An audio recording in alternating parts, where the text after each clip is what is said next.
இப்போ நம்ம பார்க்க போகிறது ஜாகிரஃபியில் நமக்கு சிலபஸில் கொடுத்துருக்கிற கனிம வளங்கள் மற்றும் இயற்கை வளங்கள் அப்படிங்கிற தலைப்புக்கு கீழே டிஎன்பிசி ப்ரீவியஸ் இயரில் என்னென்ன கொஸ்டின்ஸ் கேட்டாங்களோ அதை இப்போ நம்ம பார்க்கலாம். தமிழக விவேகானந்தா கேந்திராவின் புதிய முறை உயிரி வாயுவினை உற்பத்தி செய்யும் மாதிரி சாதனமானது டேஷ் என்று அழைக்கப்படுகிறது. சக்தி சுரபி. தமிழக விவேகானந்தா கேந்திராவின் புதிய முறை உயிரி வாயுவினை உற்பத்தி செய்யும் மாதிரி சாதனமானது சக்தி சுரபி என்று அழைக்கப்படுகிறது. இந்தியாவில் உலகில் மிகப்பெரிய சூரிய மின் சக்தி நிலையம் அமைந்துள்ள மாநிலம் தமிழ்நாடு. இந்தியாவில் உலகின் மிகப்பெரிய சூரிய மின்சக்தி நிலையம் அமைந்துள்ள மாநிலம் தமிழ்நாடு. ஹேமடைட் தாதுவின் நிறம் என்ன? சிவப்பு. ஹேமடைட் தாதுவின் நிறம் சிவப்பு. அடுத்து ஒரு பொறுத்துக. இந்த பக்கம் நிலையங்கள் அது எந்தெந்த இடத்துல இருக்குது அப்படின்னு சொல்லிட்டு. அனல் மின் நிலையம். அனல் மின் நிலையம் வந்து தூத்துக்குடி, மேட்டூர். புனல் மின் நிலையம் மரவக்கண்டி, கீழ்மேட்டூர், நெல்லித்துறை. அணு உலை. அணு உலை வந்து கல்பாக்கம், கூடன்குளம். காற்றாலை ஆற்றல். காற்றாலை ஆற்றல் வந்து கயத்தார். அப்போ ஆன்சர் வந்து ஏ. அனல் மின் நிலையம் தூத்துக்குடி, மேட்டூர். புனல் மின் நிலையம் மரவக்கண்டி, கீழ்மேட்டு, நெல்லித்துறை. அணு உலை. அணு உலை வந்து கல்பாக்கம், கூடன்குளம். காற்றாலை ஆற்றல் வந்து கயத்தார். தமிழ்நாட்டில் கீழ்காணும் எந்த இடத்தில் அணுமின் உற்பத்தி நிலையம் அமைந்துள்ளது அப்படின்னா கூடன்குளம். தமிழ்நாட்டில் எந்த இடத்துல வந்து அணுமின் உற்பத்தி நிலையம் அமைந்துள்ளது அப்படின்னா கூடன்குளம். இது வந்து ரஷ்யாவுடைய உதவியோடு அமைந்துள்ளது. சோட்டா நாக்பூர் பீடபூமி இந்தியாவின் தொழில்துறை இதயம் என்று அழைக்கப்படுகிறது. ஏனெனில் அது கனிமங்கள் மற்றும் ஆற்றல் எரிபொருட்கள் நிறைந்துள்ளது. சோட்டா நாக்பூர் பீடபூமி இந்தியாவின் தொழில்துறை இதயம் என்று அழைக்கப்படுகிறது. ஏனெனில் அது கனிமங்கள் மற்றும் ஆற்றல் எரிபொருட்கள் நிறைந்துள்ளது. கீழே கொடுக்கப்பட்டுள்ள எந்த வகையான ஆற்றல் ஆதாரம் புவி வெப்பமயமாவதை தடுக்கக்கூடியது? புவி வெப்ப ஆற்றல். கீழே கொடுக்கப்பட்டுள்ள எந்த வகையான ஆற்றல் ஆதாரம் புவி வெப்பமாவதை தடுக்கக்கூடியது? புவி வெப்ப ஆற்றல். கீழே கொடுக்கப்பட்டுள்ளவற்றில் தரமிக்க நிலக்கரி என்று அறியப்படுவது. தரமிக்க நிலக்கரி. நிலக்கரியினுடைய வகைகள் ஃபஸ்ட்டு என்னென்னலாம் தெரியணும். ஃபஸ்ட்டு வந்து ஆந்திரசைட். ஆந்திரசைட் அப்படிங்கிறது அங்கே வந்து அனல் மிகு நிலக்கரி. இங்கிலீஷில் கொடுத்துருக்காங்க பாருங்கள், ஆந்திரசைட். நம்ம புக்கில் வந்து ஆந்திரசைட் அப்படின்னு தான் கொடுத்துருப்பாங்க. அப்போது நம்ம இங்கிலீஷில் அதை பார்த்தா நமக்கு புரிஞ்சிடும். அனல் மிகு நிலக்கரிக்கு இன்னொரு பேர் தான் ஆந்திரசைட். அப்போ இதில் என்ன கேட்டிருக்காங்க? தரமிக்க நிலக்கரி. ஆந்திரசைட்டோட பர்சன்டேஜ் என்ன அப்படின்னா 80லேருந்து 90% நிலக்கரி இருக்கும் அதில். அடுத்து வந்து பிட்டுமினஸ். பிட்டுமினஸ்ங்கிறது 60 to 80%. பழுப்பு நிலக்கரி அப்படிங்கிறது 40 to 60%. மரக்கரிங்கிறது 40%க்கும் குறைவான அளவு தான் அதில் நிலக்கரியுடைய தன்மை இருக்கும். அப்போ இதில் வந்து தரமிக்க நிலக்கரி அப்படின்னா எது அப்படின்னா அனல்மிகு கரி. அனல்மிகு நிலக்கரி அப்படின்னா ஆந்திரசைட். 80லேருந்து 90% வந்து அதில் நல்ல தரமான நிலக்கரி இருக்கும். அப்போ தரம் குறைவானது, ரொம்ப மிகவும் குறைவானது அப்படின்னா மரக்கரி. அது வந்து 40%க்கும் குறைவாக இருக்கும். எந்த வகை இரும்பு தாது இரும்பு ஆக்சைடு என்று அழைக்கப்படுகிறது? ஹேமடைட். எந்த வகை இரும்பு தாது இரும்பு ஆக்சைடு என்று அழைக்கப்படுகிறது? ஹேமடைட். இந்தியாவில் மிகப்பெரிய காற்றாலை தமிழ்நாட்டில் உள்ள முப்பந்தல், கன்னியாகுமரி மாவட்டத்தில் அமைந்துள்ளது. முப்பந்தல். இந்தியாவில் மிகப்பெரிய காற்றாலை தமிழ்நாட்டில் முப்பந்தல் மாவட்டத்தில் அமைந்துள்ளது. புதுப்பிக்கவல்ல ஆற்றல் ஆதாரமான காற்று சுவாச செயல்முறையால் தொடர்ந்து நிரப்பப்படுகிறது. புதுப்பிக்கவல்ல ஆற்றல் ஆதாரமான காற்று சுவாச செயல்முறையால் தொடர்ந்து நிரப்பப்படுகிறது. இந்திய இரும்பு தாது இருப்பில் சுமார் 90% கொண்டுள்ள பகுதி எது அப்படின்னா கட்டாக். இந்திய இரும்பு தாது இருப்பில் சுமார் 90% கொண்டுள்ள பகுதி கட்டாக். மத்திய பிரதேசத்தில் உள்ள பாலக்காட் சுரங்கத்தில் பின்வரும் எந்த தனிமம் அதிகமாக உற்பத்தி செய்யப்படுகிறது அப்படின்னா காப்பர். மத்திய பிரதேசத்தில் உள்ள பாலக்காட் சுரங்கத்தில் பின்வரும் எந்த கனிமம் அதிகமாக உற்பத்தி செய்யப்படுகிறது? காப்பர். கேட்ரி சிங்கானா பகுதி எந்த தாதுவிற்கு பெயர் பெற்ற பகுதி அப்படின்னா அதுவும் தாமிரம். கேட்ரி சிங்கானா பகுதி எந்த தாதுவிற்கு பெயர் பெற்ற பகுதி அப்படின்னா தாமிரம். உலக மைக்கா உற்பத்தியில் இந்தியாவின் பங்கு என்ன அப்படின்னா 60%. உலக மைக்கா உற்பத்தியில் இந்தியாவின் பங்கு வந்து 60%. மைக்கா வந்து பண்டைய கால ஆயுர்வேத மருத்துவத்திலலாம் பயன்படுத்தினாங்க. நல்ல தரமான வகை மைக்காவை என்னன்னு சொல்லுவாங்கன்னா அப்ராக் வகை மைக்கா வந்து தரமான மைக்கா அப்படின்னு சொல்லுவாங்க. அதிக மைக்கா படிவுகள் எங்கே அதிகமாக கிடைக்குது அப்படின்னா ஆந்திராவில் கிடைக்குது. 41% வந்து ஆந்திராவில் கிடைக்குது மைக்கா படிவுகள். உலக அளவில் மைக்கா உற்பத்தியில் இந்தியா வந்து 60%. பகல்பூர். பகல்பூர் அனல் மின் நிலையம் அமைந்துள்ள மாநிலம் பீகார். பகல்பூர் அனல் மின் நிலையம் எங்கே இருக்குது அப்படின்னா பீகார். கீழ்கண்டவற்றுள் எது மரபுசாரா எரிசக்தி அப்படின்னா சோலார் எனர்ஜி, சூரிய சக்தி. கீழ்கண்டவற்றுள் எது மரபுசாரா எரிசக்தி அப்படின்னா சூரிய சக்தி. இந்தியாவில் உள்ள மிகப்பெரிய அணுமின் உலை வந்து எங்கே உள்ளது அப்படின்னா தாராப்பூரில் இருக்குது. தாராப்பூர் இதுதான் வந்து இந்தியாவினுடைய முதல் அணுமின் நிலையம். தாராப்பூர் மும்பையில் இருக்குது. தாராப்பூர் இது எப்போ ஆரம்பித்தாங்க அப்படின்னா 1969. இங்கே வந்து 320 மெகாவாட் மின்சாரம் வந்து உற்பத்தி செய்யப்படுது. இந்தியாவில் உள்ள மிகப்பெரிய அணுமின் உலை எங்கே இருக்குது அப்படின்னா தாராப்பூர் மும்பையில் இருக்குது. இந்தியாவினுடைய முதல் அணுமின் நிலையம்னு கேட்டாலும் இதுதான், தாராப்பூர் மும்பை. 1969 இங்கே 320 மெகாவாட் மின்சாரம் வந்து உற்பத்தி செய்யப்படுகிறது. அதே மாதிரி இந்திய சூரிய சக்தி நிறுவனத்தின் தலைமையிடம் எங்கே உள்ளது அப்படின்னு கேட்டாங்கன்னா புதுடெல்லி. இந்திய சூரிய சக்தி நிறுவனத்தின் தலைமையிடம் எங்கே இருக்குது அப்படின்னா புதுடெல்லி.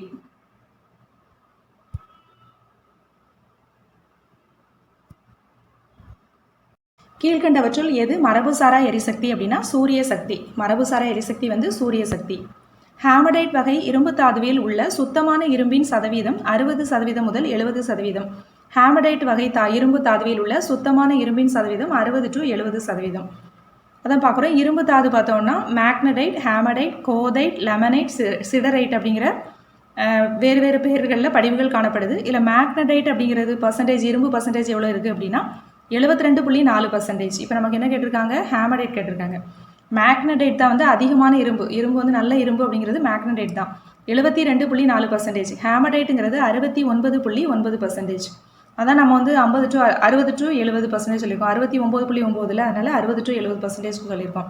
அடுத்து கோதைட்டுங்கிறது 62.9%. கோதைட் 62.9. லெமனைட்டுங்கிறது 55%. சிடரைட்டுங்கிறது தான் ரொம்ப இரும்பு வந்து கம்மியாக இருக்கக்கூடியது 48.2%. மேக்னடைட்டுங்கிறது 72.4. ஹேமடைட்டுங்கிறது அதுக்கு அடுத்து 69.9. கோதைட் அப்படிங்கிறது 62.9. லெமனைட்டுங்கிறது 55. சிடரைட்டுங்கிறது 48.2. நம்ம கேட்டிருக்கிறது ஹேமடைட் தாது. அப்போ 60% முதல் 70. அக்யூரேட்டாக சொன்னோன்னா 69.9. இங்கே நமக்கு கொடுத்துருக்கிறபடி பார்த்தா 60 to 70%.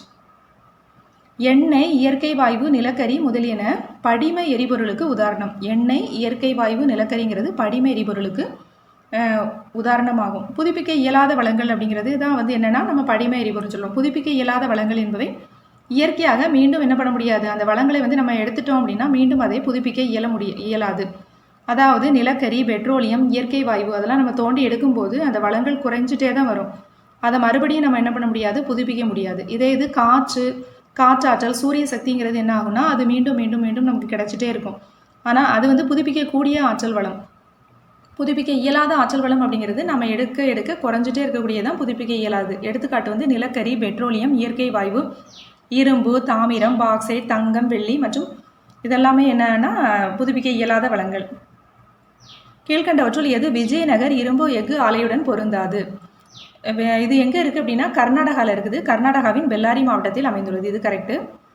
அடுத்து இதற்கு துங்கபத்ரா நீர்மின் சக்தியிலிருந்து நீர்மின் சக்தி கிடைக்கிறது. இங்கு நிலக்கரியானது கோரக்ஸ் முறையில் பயன்படுத்தப்படுகிறது.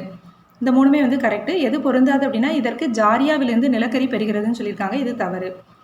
இது வந்து பெல்லாரியில் தான் இருக்குது. அப்புறம் துங்கபத்ரா நீர்மின் நிலையத்திலிருந்து நீர்மின் சக்தி கிடைக்குது. அதே மாதிரி நிலக்கரி வந்து கோரக்ஸ் முறையில் பயன்படுத்தப்படுகிறது. இப்போ ஹிந்துஸ்தான் எஃகு நிறுவனம் அது வந்து எங்கே இருக்குது அப்படின்னா துர்காப்பூர் மேற்கு வங்காளத்தில் இருக்குல்ல, அதுக்கு உதவி செய்கிறது யார் அப்படின்னா யாருடைய உதவியோடு நிறுவப்பட்டிருக்கு அப்படின்னா இங்கிலாந்து நிறுவனத்தின் உதவியுடன் நிறுவப்பட்டிருக்கு. அது வந்து 1959 நிறுவப்பட்டது. அங்கே வந்து உலோக கலவை, கட்டுமான பொருட்கள் மற்றும் ரயில்வே உபகரணங்கள் வந்து தயாரிக்கிறாங்க. அதே மாதிரி ஹிந்துஸ்தான் எஃகு நிறுவனம் ஜார்க்கண்ட் பொக்காரோவில் இருக்குல்ல, அது வந்து ரஷ்யாவோட தொழில்நுட்ப உதவி. இது வந்து 1972 நிறுவப்பட்டது. இரும்பு கழிவுகள் மற்றும் இரும்பு உலோகங்கள் தயாரிக்கிறாங்க. சேலம் எஃகு ஆலை, சேலம், தமிழ்நாடு, 1982. இங்கே வந்து துருப்பிடிக்காத எஃகு. அதே மாதிரி விஜயநகர் எஃகு ஆலை, டோல் நகர், கர்நாடகா. விஜயநகர் எஃகு ஆலை இது எப்போ ஸ்டார்ட் பண்ணாங்க அப்படின்னா 1994. இங்கே வந்து நீண்ட மற்றும் பட்டை எஃகுகள் உற்பத்தி செய்யப்படுது. அடுத்து விசாகப்பட்டினம் எஃகு ஆலை பார்த்தோம் அப்படின்னா விசாகப்பட்டினம் வந்து எங்கே இருக்குன்னா ஆந்திராவில் இருக்குது. 1981. வெப்ப உலோகம் இங்கே தயார் பண்ணுறது என்னென்னா வெப்ப உலோகம். இரும்பு எஃகு தொழில் வந்து தாய் தொழில் என்று அழைக்கப்படுகிறது. இரும்பு எஃகு தொழில் வந்து தாய் தொழில் என்று அழைக்கப்படுகிறது.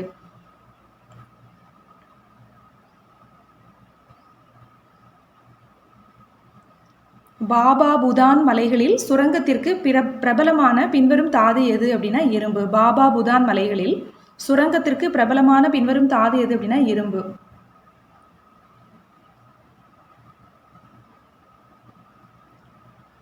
கர்நாடக மாநிலத்தில் 20% மேக்னடைட் உற்பத்தி சித்ரதுர்கா, சிக்மகளூர், சிமோகா மற்றும் தார்வார் மாவட்டங்களில் உற்பத்தி செய்யப்படுது. அதே மாதிரி ஆந்திரா மற்றும் தமிழ்நாடுல வந்து 5% உற்பத்தி செய்கிறாங்க. ஆந்திராவில் கர்னூல், குண்டூர், கடப்பா, அனந்தபூர் மாவட்டங்கள்லையும், சேலம், நாமக்கல், திருவண்ணாமலை, திருச்சி, கோவை, மதுரை, திருநெல்வேலி மாவட்டங்கள்லையும் ஒரு குறிப்பிடத்தக்க அளவு இரும்பு தாது உற்பத்தி வந்து செய்யதான் செய்கிறாங்க. எங்கள் கர்நாடக மாநிலத்தில் 20% அங்கே தான் கொஞ்சம் அதிகமாகவே பண்ணுறாங்க மேக்னடைட்டுங்கிறது. சித்ரதுர்கா, சிக்மகளூர், சிமோகா. ஆந்திரா, தமிழ்நாட்டில் பார்த்தோன்னா 5% தான் வந்து என்ன பண்ணுறாங்க, உற்பத்தி செய்கிறாங்க. சத்தீஸ்கர் மாநிலத்தில் அமைந்துள்ள பைலாடிலா சுரங்கம் எதற்கு பெயர் போனது அப்படின்னா இரும்பு தாதுவிற்கு பெயர் போனது. சத்தீஸ்கர் மாநிலத்தில் அமைந்துள்ள பைலாடிகா சுரங்கம் இரும்பு தாது வளத்திற்கு பெயர் போனது.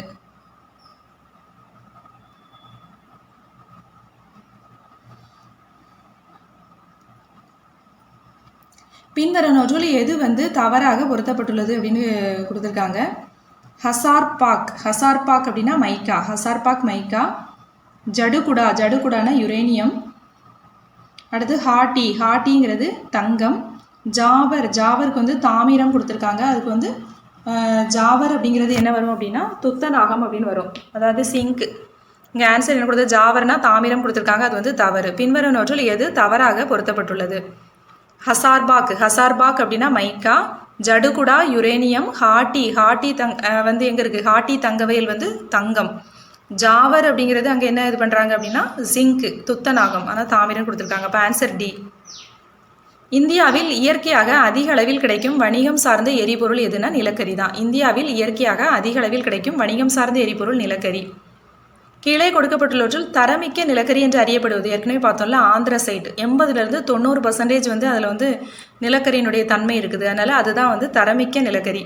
தரம் இல்லாததுன்னு பார்த்தோம் அப்படின்னா மரக்கரி 40%க்கும் குறைவாக. அதான் பார்த்தோம்ல ஆந்திரசைட் வந்து 80 to 90, பிட்டுமினஸ் வந்து 60 to 80, பழுப்பு நிலக்கரி 40 to 60, மரக்கரிங்கிறது 40%க்கும் குறைவாக இருக்குது. நிலக்கரி வந்து என்ன இதை வந்து ஒரு நீரக கனிமம் அப்படின்னு சொல்லுவோம். இது படிவு பாறைகள்லேருந்து நமக்கு கிடைக்குது. ஒரு நாட்டின் தொழிற்சாலை வளர்ச்சிக்கு மிக இன்றியமையாதது. இது கருப்பு தங்கம் என்றும் அழைக்கப்படுகிறது. கருப்பு தங்கம் அப்படின்னு என்ன அப்படின்னு கேட்டாங்கன்னா நிலக்கரி. ஆந்திரசைட் என்பது ஒரு உயர்தர நிலக்கரி. ஏன்னா 80 to 90% நிலக்கரி இருக்குது, அதனால் வந்து அது வந்து ஆந்திரசைட் அப்படிங்கிறது ஒரு உயர்தர நிலக்கரி. மிக குறைந்த தரம் அப்படிங்கிறது மரக்கரி. நடுத்தரம் அப்படிங்கிறது பிட்டுமினஸ். நடுத்தர வகையில் வர்றது வந்து பிட்டுமினஸ் 60 to 80% இருக்குல்ல, அதனால் அது நடுத்தரம். குறைந்த தரம் அப்படின்னு சொல்கிறது பழுப்பு நிலக்கரி 40 to 60% இருக்குது. மிகவும் குறைந்த அப்படின்னு வரும்போது தான் என்ன வரும்னா மரக்கரி 40க்கும் குறைவு. ஆந்திரசைட் என்பது மிகச் சிறப்பான தரமான கரி. 95% மேல் கார்பனை கொண்டுள்ளது. கடினமானது. மிகவும் குறைவான புகையினை வெளியேற்றும். குறைந்த அளவே சாம்பலை கொண்டுள்ளது.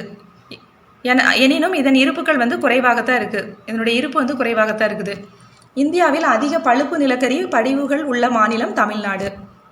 இந்தியாவில் வந்து பழுப்பு நிலக்கரி படிவுகள் அதிகம் உள்ள மாநிலம் வந்து தமிழ்நாடு. தென் மற்றும் மேற்கு தீபகற்ப இந்திய பகுதிகளில் குறிப்பாக தமிழ்நாடு, புதுச்சேரி மற்றும் கேரளா மாநிலங்களில் தான் பழுப்பு நிலக்கரி படிவுகள் காணப்படுது. தமிழ்நாடு, புதுச்சேரி, கேரளா பகுதிகளில் தான் பழுப்பு நிலக்கரி கிடைக்குது. பின்வரும் சுரங்கங்களில் எது தரமான கொக்கி நிலக்கரி கிடைக்கிறது. கோக்கின்னு சொல்லுவாங்க. அதான் கோக்கிங் நிலக்கரி வந்து எங்கே கிடைக்குது அப்படின்னா ஜாரியாவில். பின்வரும் சுரங்கங்களில் எங்கு தரமான கோக்கி நிலக்கரி கிடைக்கிறதுனா ஜாரியா. கீழ்கண்ட மாநிலங்களில் வெள்ளி உற்பத்தியில் முதலிடம் பிடிக்கும் மாநிலம் எது அப்படின்னா ஆந்திர பிரதேசம். வெள்ளி உற்பத்தியில் முதலிடம் வந்து ஆந்திரா. இந்தியாவில் அதிக தரம் வாய்ந்த கருமையான மைக்கா எந்த மாநிலத்தில் கிடைக்கிறது அப்படின்னா பீகாரில் கிடைக்குது. இந்தியாவில் அதிக தரம் வாய்ந்த கருமையான மைக்கா எந்த மாநிலத்தில் கிடைக்கிறது, பீகாரில் கிடைக்குது. தரமான மைக்காவை நம்ம என்னன்னு சொல்லுவோம் அப்படின்னா அப்ராக் வகை மைக்கா. அடுத்து பின்வரும் அலுமினிய தொழிற்சாலைகளை அவற்றின் இருப்பிடத்துடன் பொருத்துக.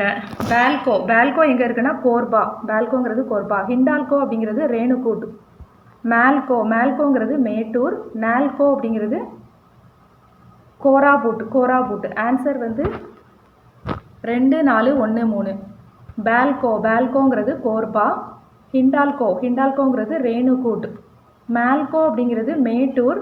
நால்கோ அப்படிங்கிறது கோராபூட். அடுத்து ஒரு எண்ணெய் வயல்கள். பாசின் எண்ணெய் வயல் அப்படிங்கிறது மேற்கு கடற்கரையில் இருக்கக்கூடிய ஒரு எண்ணெய் வயல். பாசின் எண்ணெய் வயல்ங்கிறது மேற்கு கடற்கரையில் இருக்கக்கூடிய ஒரு எண்ணெய் வயல். திக்பாய் அப்படிங்கிறது பிரம்மபுத்திரா பள்ளத்தாக்கில் இருக்கக்கூடிய எண்ணெய் வயல். அங்கலேஸ்வர் எண்ணெய் வயல்ங்கிறது குஜராத் கடற்கரையில் இருக்குது. ரவா எண்ணெய் வயல்ங்கிறது கிழக்கு கடற்கரையில் இருக்கக்கூடிய எண்ணெய் வயல். பேசின் வந்து மேற்கு கடற்கரையில் இருக்கக்கூடியது. திக்பாய்ங்கிறது பிரம்மபுத்திரா பள்ளத்தாக்கு. இந்த திக்பாய்ங்கிறது மிக பழமையான எண்ணெய் வயல் என்ன அப்படின்னு கேட்டாங்கனாலும் இதுதான் திக்பாய் எண்ணெய் வயல். அங்கலேஸ்வர் அப்படிங்கிறது குஜராத். ரவா எண்ணெய் வயல்ங்கிறது கிழக்கு கடற்கரையில் இருக்கக்கூடியது. இதில் பார்த்தோன்னா மேற்கு கடற்கரையில் என்னென்ன எண்ணெய் வயல்கள்லாம் இருக்குன்னா மும்பை ஹை வந்து அங்கே தான் இருக்குது. மும்பை ஹை வந்து மிகப்பெரிய எண்ணெய் வயல். அதுக்கடுத்து குஜராத் கடற்கரை அது வந்து 2வது. அடுத்து பேசைன், அலியாபாத், அங்கலேஸ்வர், காம்பே, லூனி பகுதி, அகமதாபாத், கலோல் பகுதி இதெல்லாமே பார்த்தோன்னா மேற்கு கடற்கரை. கிழக்கு கடற்கரையில் பார்த்தோம் அப்படின்னா திக்பாய்ங்கிறது பிரம்மபுத்திரா பள்ளத்தாக்கு. இது வந்து நாட்டில் மிக பழமையான எண்ணெய் வயல்னு சொல்லுவோம். கீழ்கண்டவற்றில் எது தவறான அறிக்கை? கச்சா எண்ணெய் உருவான இடங்களிலே காணப்படுகின்றன. கச்சா எண்ணெய் வாயுக்களுடன் காணப்படுகின்றன. கச்சா எண்ணெய் உருவான விதத்தில் கரிமமாக கருதுகின்றன. இது 3மே கரெக்டு. உருமாறிய பாறைகளில் கச்சா எண்ணெய் காணப்படுகிறது அப்படிங்கிறது தவறு. உருமாறிய பாறைகளில் கச்சா எண்ணெய் காணப்படுகிறது அப்படிங்கிறது தவறு.